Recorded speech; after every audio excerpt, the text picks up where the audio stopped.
حسان فاروقی صاحب سے صدر امیر سنی دعوت اسلامی حامد صاحب سے گزارش کروں گا کہ وہ آئے اور اس جلسے عام کو مخاطب فرمائیں۔ عالی جناب حسان فاروقی صاحب، امیر سنی دعوت اسلامی۔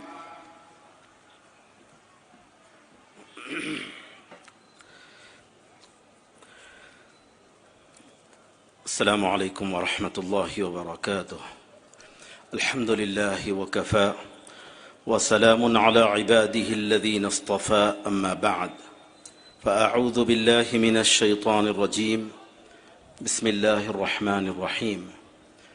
وَإِذْ نَجَّيْنَاكُمْ مِنْ آلِ فِرْعَوْنَ يَسُومُونَكُمْ سُوءَ الْعَذَابِ يُذَبِّحُونَ أَبْنَاءَكُمْ وَيَسْتَحْيُونَ نِسَاءَكُمْ۔ آمنت باللہ، صدق اللہ العظیم۔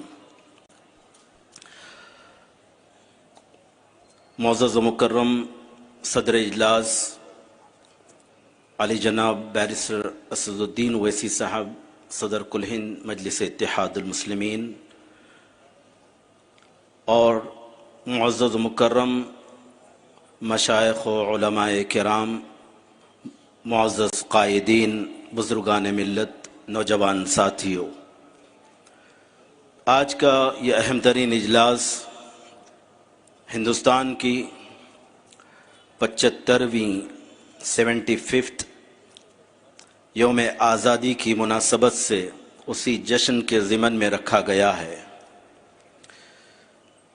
یہ ایک اہم ترین موقع خصوصیت کے ساتھ ہم مسلمانوں کے لیے ایک سنہری موقع فراہم کیا گیا ہے، جشن آزادی کے لیے کے اہتمام کے لیے۔ ماہ اگست کو مکمل طور پر اس کے لیے مخصوص کر مرکزی حکومت کی جانب سے بھی یہ اعلان کہ ہر گھر پر ترنگا لہرایا جائے اور جشن آزادی کا اہتمام ہو۔ یقینی طور پر جشن آزادی کے نام کے ساتھ ہی ہندوستان کی آزادی کا جب تصور کسی کے ذہن میں آتا ہے تو یہ آزادی کا لفظ ہی اس بات کو بتاتا ہے کہ آزادی ملی تو کس سے آزادی ملی؟ غلامی سے آزادی ملی، ناانصافی سے آزادی ملی، ظلم و تشدد سے آزادی ملی، حق تلفی سے آزادی ملی ہے۔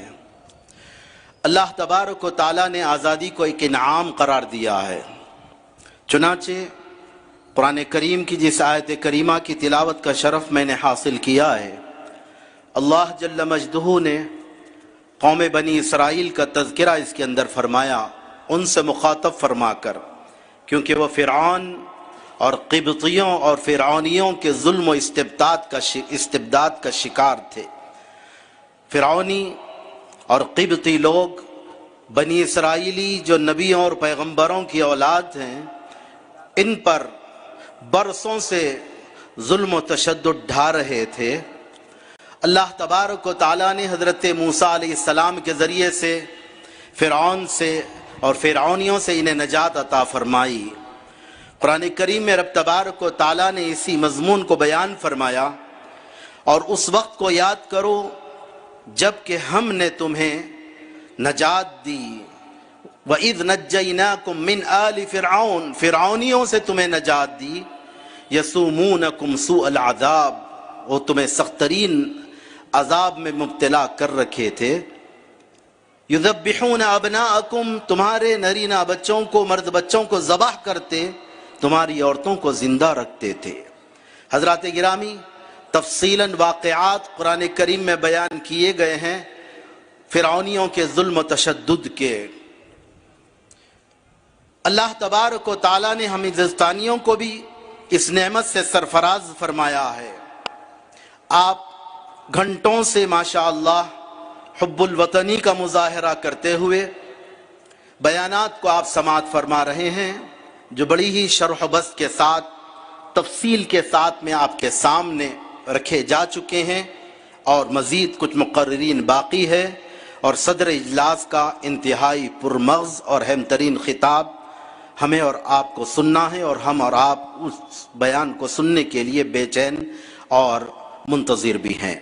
اختصار کے ساتھ میں صرف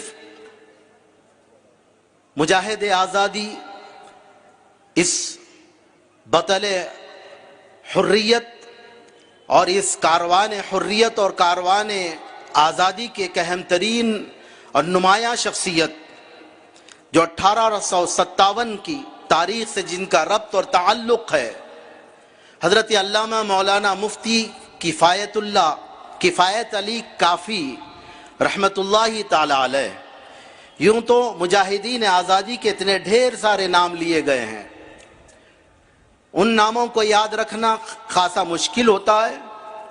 ویسے علماء کرام اس زمانے میں بھی لاکھوں کی تعداد میں رہیں، جن کی بڑی بڑی خدمات رہی ہیں، لیکن آزادی کی تحریک سے جنہوں نے اپنے آپ کو خصوصیت کے ساتھ وابستہ کیا اور آزادی کی جنگ میں جنہوں نے حصہ لیا، وہ امر ہو گئے، ان کا نام باقی ہو گیا۔ اور یہ آزادی کی جنگ محض ایک زمینی فتح حاصل کرنے کی جنگ نہیں تھی۔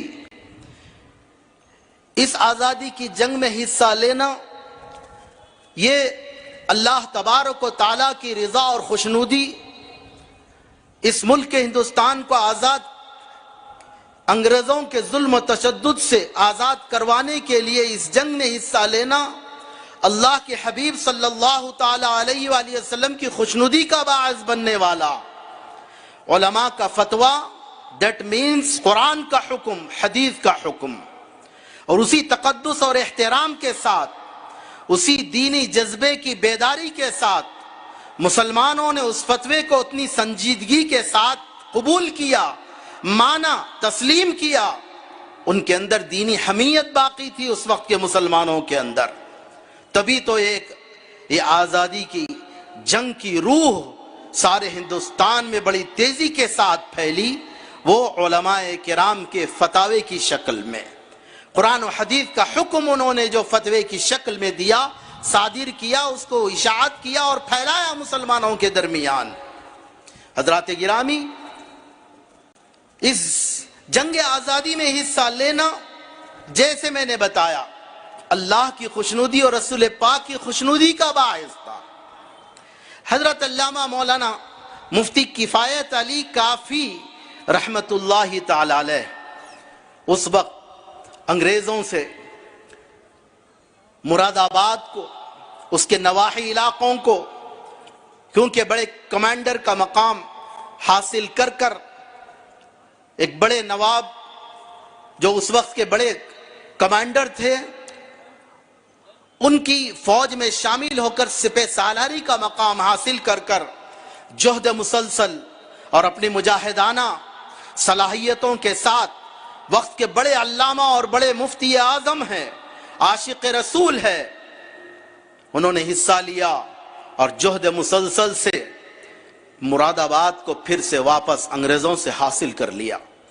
اسلامی حکومت قائم ہوئی، آپ کو صدر الشریعہ کا لقب دیا گیا، وہ منصب پر فائز ہوئے، اس اہم ترین منصب پر، اور ایک عرصے دراز تک یہ حکومت اسلامی اور مسلمانوں کی حکومت قائم رہی، عدل و انصاف کا بول بالا رہا۔ لیکن ایک قدیم تاریخ کے جو حصہ رہا ہے اندرونی بغاوتیں، جس کی بنا پر مخبروں کی مخبریاں، جس کی بنا پر واپس پھر سے انگریز حاوی ہوئے اور پھر مراد آباد اور اس کے اطراف و اطناف کے علاقے واپس پھر سے مسلمانوں سے چھین لیے گئے۔ حضرات گرامی،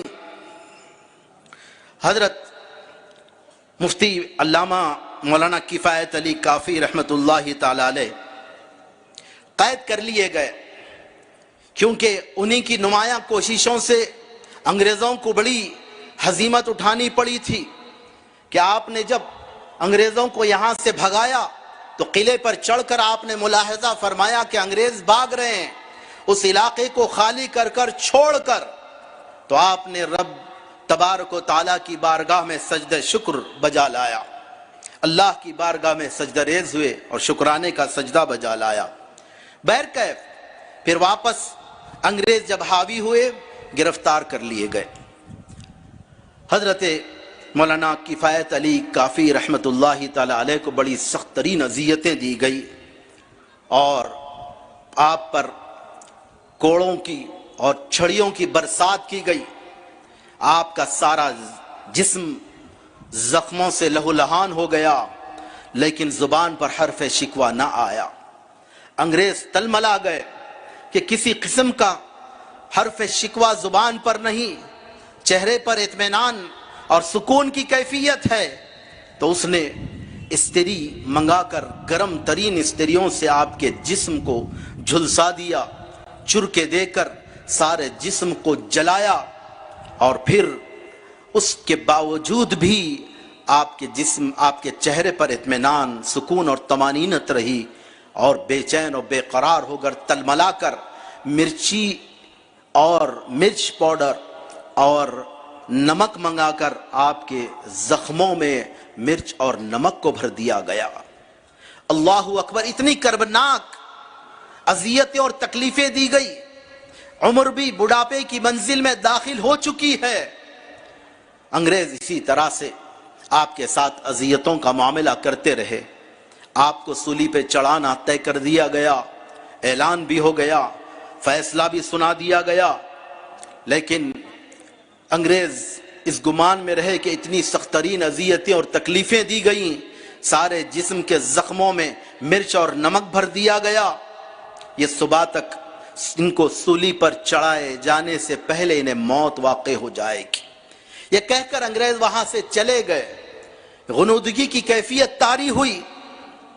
حضرت کافی رحمت اللہ تعالی علیہ پر نبی پاک صلی اللہ تعالی علیہ وسلم کا دیدار ہوا. حضور کا دیدار ہوا خواب میں اور پوچھا، اے کافی، کفایت علی کافی، کیا کرب میں اور بے چینی اور بے قراری اور درد محسوس کرتے ہو؟ انہوں نے عرض کیا کہ یا رسول اللہ، آپ کے دیدار کے بعد، آپ کا جلوہ دیکھنے کے بعد اب کوئی کرب کی، تکلیف کی، کوئی مصیبت کی کوئی کیفیت میرے اندر اب باقی نہیں رہی اور مزید اطمینان حاصل ہو گیا. اور پھر جب صبح ہوئی، انگریز اس خیال سے کہ بالکل لاچار پڑے ہوں گے، بھیجا اپنے کارندوں کو کہ تختہ دار پر سولی پر چڑھانا ہے. مراد آباد کی جیل کے سامنے یہ سارے انتظامات کیے گئے. سولی پہ چڑھانے کے لیے کہا کہ اسٹریچر پر ڈال کر ان کو لایا جائے. وہ گمان میں تھا کہ یہ کہیں ویسے پڑے ہیں بے ہوش، زخموں سے چور، کرب اور آہ رات بھر کرتے کرتے بے ہوش ہو گئے ہوں گے. جب وہ آئے انگریزوں کے کارندے، دیکھا تو خود حضرت کفایت علی کافی اپنے ہاتھوں سے اپنے سر پر امامہ باندھ رہے ہیں، اپنے آپ کو تیار کر رہے ہیں جام شہادت نوش کرنے کے لیے، شہادت کا دلہا بننے کے لیے. اور پھر جب یہ لوگ لے کر چلے، حضرت مولانا کافی کو قتل گاہ لے جایا جا رہا تھا، اس وقت آپ اپنی ایک نعت شریف پڑھتے ہوئے خرامہ خرامہ تشریف لے گئے. اللہ اکبر! کیا کیفیت تھی.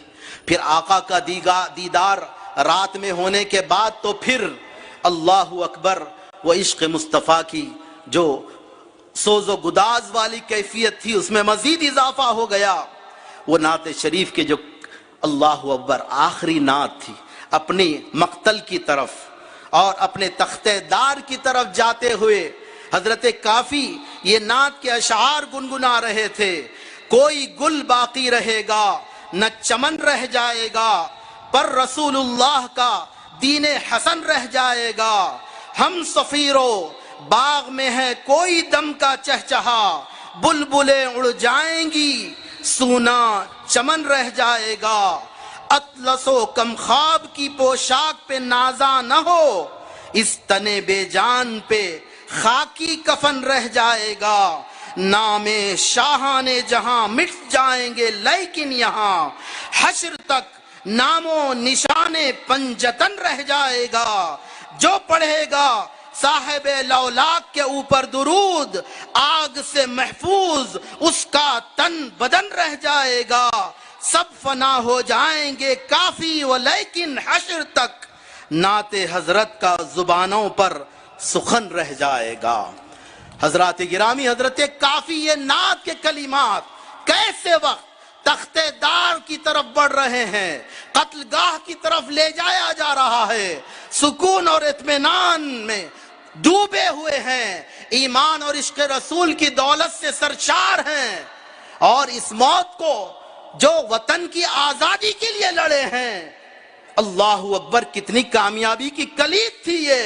اور اس سرزمین سے جو تعلق خود آقا کریم صلی اللہ تعالی علیہ وآلہ وسلم کو بھی ہے، اور جہاں پر انگریز مسلسل رسول پاک کے نائبین پر ظلم و ستم کے پہاڑ ڈھا رہے تھے، عام مسلمانوں کو نشانہ نہیں بنایا جا رہا تھا، علماء کو نشانہ بنایا جا رہا تھا، جن کے تعلق سے میرے آقا نے فرمایا تھا العلماء ورثۃ الانبیاء، علماء نبیوں کے وارث ہیں، نبی کے وارث جو ہیں ان پر ظلم و تشدد کے پہاڑ توڑے جا رہے تھے، سولیوں پر لٹکایا جا رہا تھا، کالا پانی کی سزائیں دی جا رہی تھی، جلا وطنی کی سزائیں دی جا رہی تھی، اللہ اکبر، کالی کوٹھیوں میں ڈال کر انہیں قید و بند کی صعوبتوں میں ڈالا جا رہا تھا۔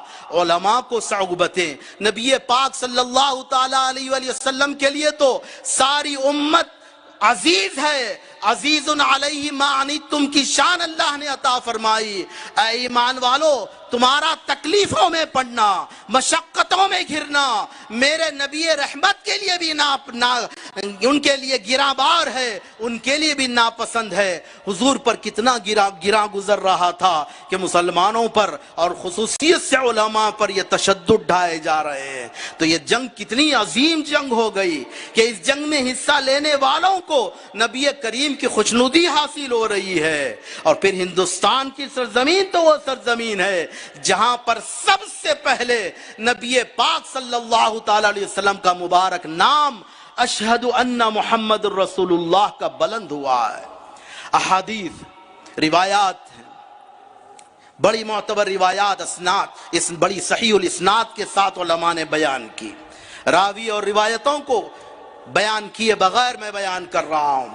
حضرت آدم علیہ السلام جو سب سے پہلے روئے زمین پر اتارے گئے، ہندوستان کی سرزمین تھی، طبیعت میں وحشت پیدا ہوئی، بے چینی اور بے قراری کی کیفیت، تو حضرت جبریل امین نازل ہوئے۔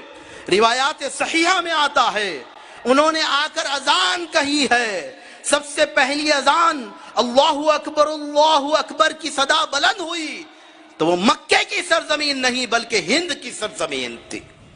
پھر اس کے بعد روایات میں آتا ہے کہ 2 مرتبہ اشہد ان لا الہ الا اللہ جبریل امین نے کہا، حضرت آدم نے سنا۔ پھر اس کے بعد اشہد ان محمد الرسول اللہ جبریل امین نے 2 مرتبہ اعلان کیا اور کہا بآواز بلند۔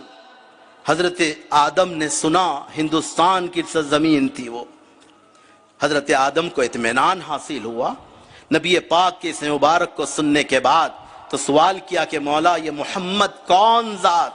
تب اللہ نے فرمایا کہ آدم یہ آپ کی اولاد میں سے آنے والے نبیوں میں سب سے آخر نبی ہیں۔ حضرات گرامی، وہ نسبت ہندوستان کی سرزمین کو حاصل ہے، آقا کریم صلی اللہ تعالی علیہ وسلم کی خوشنودی اس ملک کو انگریزوں کے ظلم و تشدد سے آزاد کروانے کے لیے جنگ میں حصہ لینے والوں کو جہاں پر اللہ کی خوشنودی اور نبی پاک کی خوشنودی کے مجدے سنائے گئے ہیں۔ حضرات گرامی، آج بھی ہندوستان، ہمارا اپنا ہندوستان، آزاد ہندوستان، جمہوری ملک، آج بھی کچھ ایسی کیفیات اور حالات سے دوچار ہونے کی طرف بڑھ رہا ہے۔